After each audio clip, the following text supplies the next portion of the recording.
12절에서 36절입니다.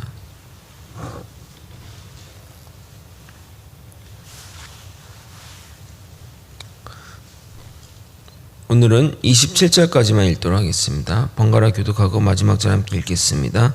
사람을 쳐 죽인 자는 반드시 죽일 것이나 만일 사람이 고의적으로 한 것이 아니라 나 하나님이 사람을 그의 손에 넘긴 것이면 내가 그를 위하여 한 곳을 정하리니 그 사람이 그리로 도망할 것이며 사람이 그의 이웃을 고의로 죽였으면 너는 그를 내 제단에서라도 잡아내려 죽일지니라. 자기 아버지나 어머니를 치는 자는 반드시 죽일지니라. 사람을 납치한 자가 그 사람을 팔았든지 자기 수하에 두었든지 그를 반드시 죽일지니라. 자기의 아버지나 어머니를 저주하는 자는 반드시 죽일지니라. 사람이 서로 싸우다가 하나가 돌이나 주먹으로 그의 상대방을 쳤으나 그가 죽지 않고 자리에 누웠다가 지팡이를 짚고 일어나 걸으면 그를 친 자가 형벌은 면하되 그가 내 손해를 배상하고 그가 완치되게 할 것이니라. 사람이 매로 그 남종이나 여종을 쳐서 당장에 죽으면 반드시 형벌을 받으려니와 그가 하루나 이틀을 연명하면 형벌을 면하리니 그는 상전의 재산임이라. 사람이 서로 싸우다가 임신한 여인을 쳐서 낙태하게 하였으나 다른 해가 없으면 그 남편의 청구대로 반드시 벌금을 내되 재판장의 판결을 따라 낼 것이니라. 그러나 다른 해가 있으면 갚되 생명은 생명으로 눈은 눈으로 이는 이로 손은 손으로 발은 발로 된 것은 된 것으로 상하게 한 것은 상함으로 때린 것은 때림으로 갚을지니라. 사람이 그 남종의 한 눈이나 여종의 한 눈을 쳐서 상하게 하면 그 눈의 보상으로 그를 놓아줄 것이며 그 남종의 이나 여종의 이를 쳐서 빠뜨리면 그 이에 대한 보상으로 그를 놓아줄지니라. 아멘. 여러분들이 이렇게 출애굽기의 어떤 법조문들을 보게 되면 드는 생각이 약간은 좀 허술하다라는 생각이 드실 수 있습니다. 또한 지금의 시대에 적용하자니 또 뭔가 부족한 것이 많이 느껴질 것입니다. 하나님의 법인데 왜 이렇게 완벽하지 않고 허술하나 생각이 들 수 있지만 모세의 율법은 그 시대에 그 지역에 맞게 주어진 법이라는 사실을 놓쳐서는 안 됩니다. 점점 세상이 복잡해지고 고도화되면서 법 조항도 더 구체화되고 세밀해지는 것이 당연합니다. 하나님의 법은 온 시대와 온 인류를 대변해서 하기 때문에 지금도 동일하게 적용해야 되는 것이 아니냐라고 말한다면 그러면 지적재산권법도 여기에 적용해야 되고 상속세법, 특허법도 언급해야 할 것입니다. 만약 율법이 그렇게 구성이 된다면 아무도 율법에 관심을 가지지 않을 것입니다. 이해도 안 되고 필요도 없기 때문입니다. 그러면 하나님의 율법은 지금은 필요 없는 법인가 하는 생각이 들 수 있는데 결코 그렇지 않습니다.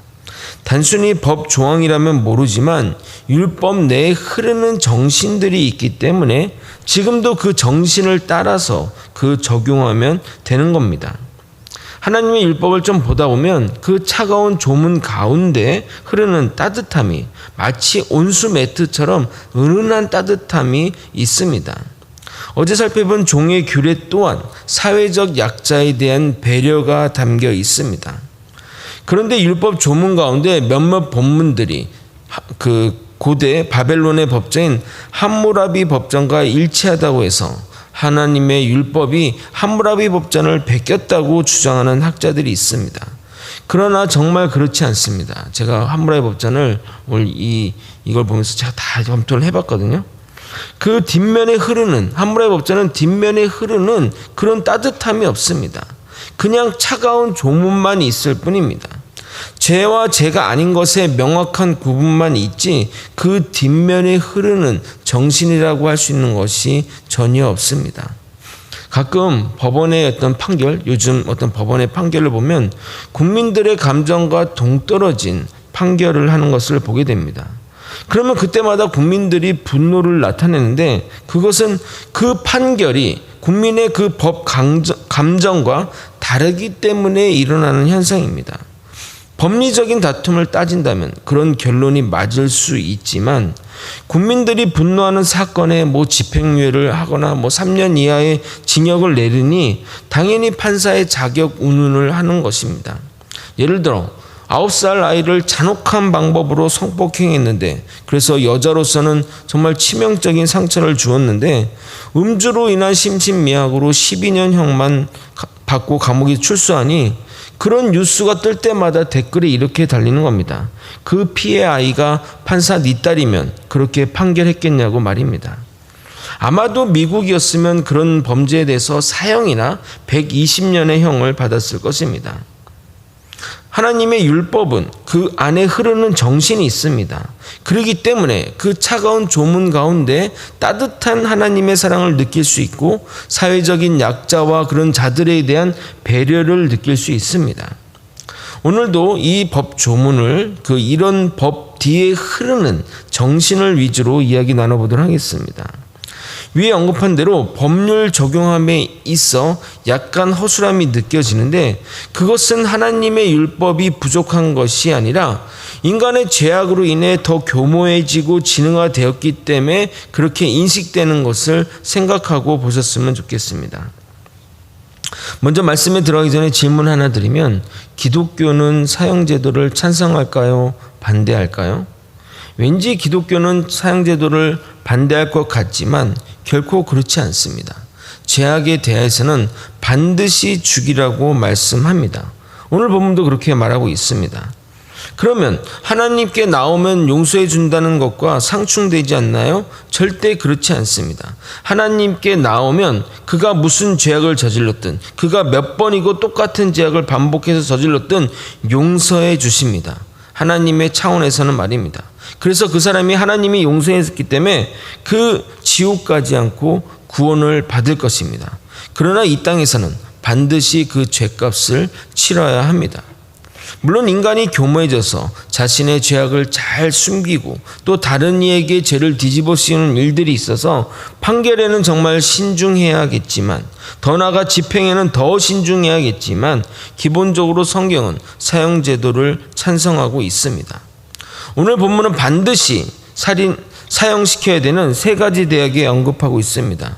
첫 번째는 고의로 살해하는 자, 두 번째는 부모를 폭행하거나 저주하는 자를 죽이라고 말하고 있고, 마지막으로 납치하는 죄악에 대해서 죽이라고 명령하고 있습니다. 이 3가지 죄악의 공통점이 뭔지 아십니까? 가정을 파괴하는 죄악입니다. 하나님은 우리에게 하나님의 나라의 모형으로 가정을 주셨습니다. 그런데 사단은 이 가정을 파괴하려고 합니다. 부모 자식 간의 이 성범죄, 이런 것들도 가정을 파괴하는 그런 행동입니다. 이런 가정을 파괴하는 것은 주님이 바라는 것이 아니기 때문에 강력하게 대응해야 하는 것입니다. 위에 언급한 대로 죽여야 할 것이 더 많은데 위 3가지로는 허술하다는 생각할 수 있습니다. 인간의 죄악이 이렇게 만연함으로써 그 당시 율법으로는 커버가 안 되는 것이지 율법의 문제가 아닙니다. 가정을 파괴하는 죄악에는 철저히 하나님이 말씀하시는 것을 깨달아야 할 것입니다. 제가 요즘 말씀을 전하면서 느끼는 것 중에 하나가 뭐냐면, 다룰 내용이 너무 많다는 생각이 좀 듭니다. 이 부분도 얘기해야 되고, 또 저 부분도 또 얘기하고, 또 이 부분을 설명하기 위해서 또 이 부분을 얘기해야 되는데 시간이 한정되어 있으니, 그래서 나중에 다루겠습니다 라고 이런 말을 했더니 저희 사모가 그만 이야기하라고 말하더군요. 정말 오늘도 다룰 게 너무 많아요. 정말 이것도 얘기해야 되고 저것도 얘기할 게 많은데, 한번 인간의 죄악에 대해 좀 집중적으로 한번 또 시간을 내서 좀 다뤄보도록 하겠습니다.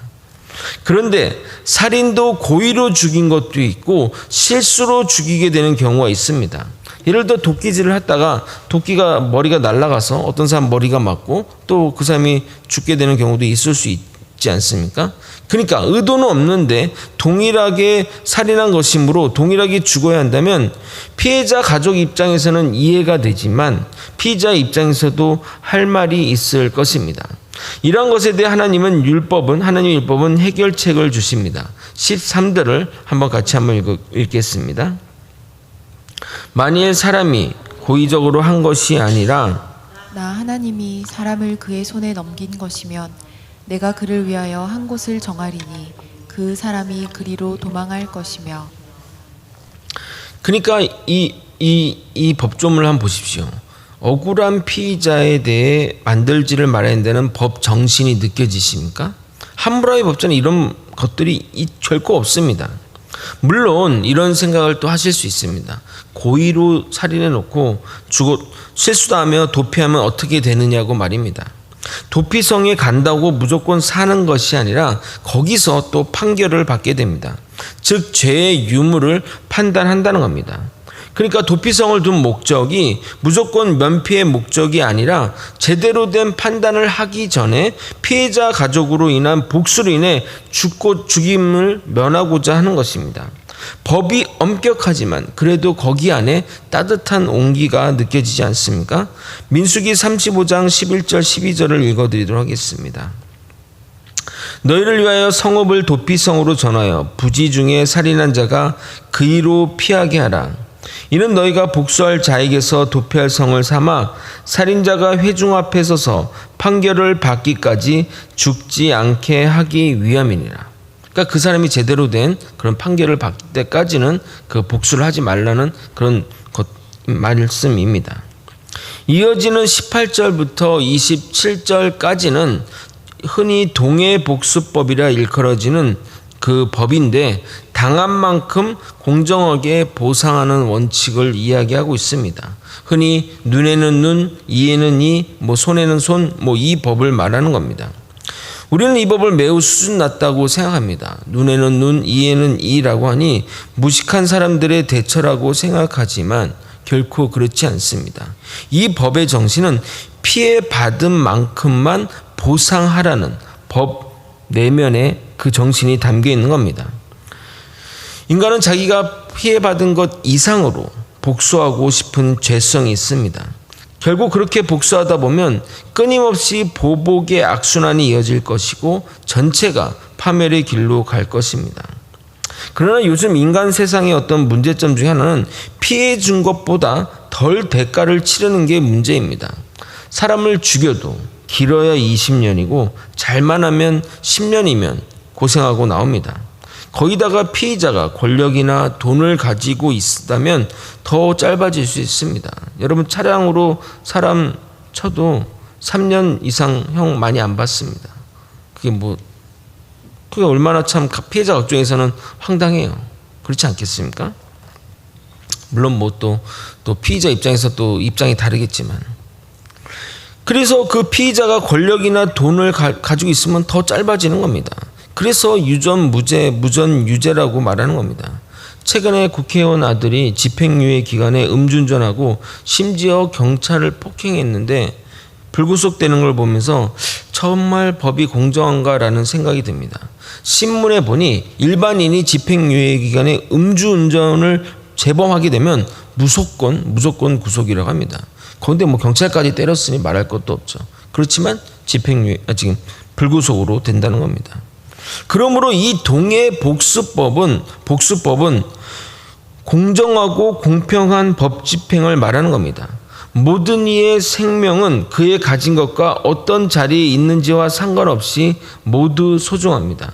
그러므로 동일하게 갚는 것이 정의 구현의 실천인 것입니다.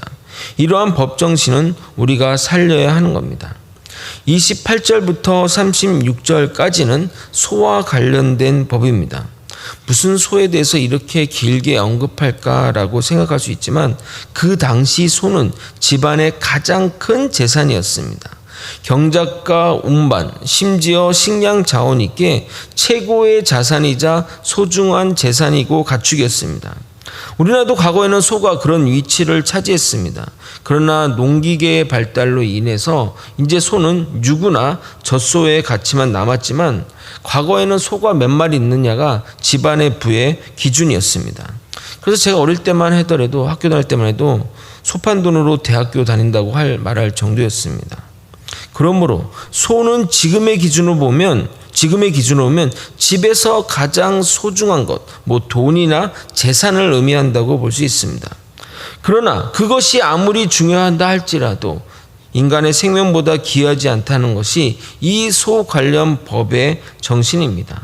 그리고 또한 이 경우에도 억울한 경우에 대한 대비책이 있습니다. 소가 가축이니까 인간의 말을 듣는 존재가 아니지 않습니까? 그러니까 소에 의해서 상해가 발생하면 대가를, 소가 잘못해서 하는 소의 어떤 행동 때문에 이루어지는 대가에 대해서는 경감을 해주는 겁니다. 그러나 그것과 더불어 관리 소홀의 문제를 묻는 것을 볼 수 있습니다. 28절부터 30절을 한번 같이 읽어보도록 하겠습니다. 천천히 읽어보면 굳이 설명할 필요 없습니다. 소가 남자나 여자를 받아서 죽이면 그 소는 반드시 돌로 쳐서 죽일 것이요 그 고기는 먹지 말 것이요 임자는 형벌을 면하려니와 소가 본래 받는 버릇이 있고 그 임자는 그로 말미암아 경고를 받았을 때 단속하지 아니하여 남녀를 막론하고 받아 죽이면 그 소는 돌로 쳐 죽일 것이고 임자도 죽일 것이며 만일 그에게 속죄금을 부과하면 무릇 그 명령한 것을 생명의 대가로 낼 것이며. 아멘. 30절을 보게 되면 손해배상법의 근간이 되는 정신이 들어있음을 알 수 있습니다. 예를 들어 주인이 소를 들이받는 것을 알고 끈으로 잘 묶어놨는데 끈을 끊고 나가서 들이받을 수도 있기 때문입니다. 그런 경우에는 합의만 되면 손해배상으로 해결할 수 있는 겁니다. 물론 이것도 악용하면 안 되지만 말입니다. 말씀을 정리하겠습니다. 전반적으로 하나님의 율법은 생명에 대해 최우선시하는 것과 또 억울한 피의자를 보호하는 것과 그 사람의 가진 것 또는 권력 유무와 상관없이 공평하게 적용되는 것을 보았습니다. 이러한 법 정신을 살려 정말 법이 집행되고 운행이 된다면 억울한 사람이 없을 것이고 법을 악용하는 사람도 없을 것입니다. 그래서 하나님의 율법을 하나님의 지혜라고 말하는 겁니다. 선악간의 판단은 우리의 영역이 아닙니다. 하지만 하나님이 알려주신 율법의 정신을 따라 우리가 판단해 가면 교회 내에 일어나는 분란과 문제를 잘 해결할 수 있을 것입니다. 앞으로도 하나님의 율법을 잘 깨달아 교회 내 문제를 하나님의 지혜로 잘 해결해 나가는 저와 여러분이 되시길 예수님의 이름으로 소망합니다. 기도하시겠습니다. 하나님의 율법을 찬찬히 하나씩 살펴보는 가운데 하나님이 우리를 향한 사랑과 또 생명의 소중함을 깨닫게 되었습니다.